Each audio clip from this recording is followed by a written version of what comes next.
Good morning. Just wanted you to see the contrasts. We went from no snow to, oh, maybe up to 3 inches this morning, I see. Creek rose even further. But look how beautiful. It's about 26 degrees out. I'm down here with just a sweatshirt on. And my hood up. Yeah, the creek is up very high.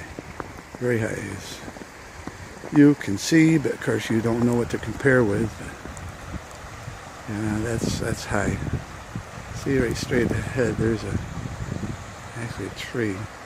Right in the center here, you can see it's in the water. Oh, that should be high and dry. So we got another 12, 15 feet to the right of it.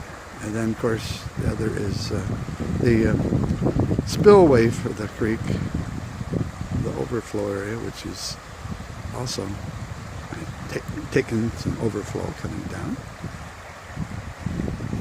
But just beautiful day. Beautiful.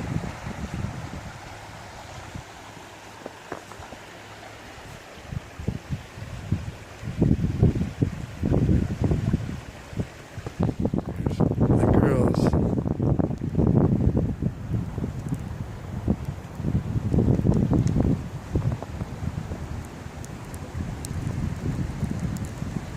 Well, I think I'll end this now. You have a great day from Dan, Karen, and the girls in Machias, New York. See ya.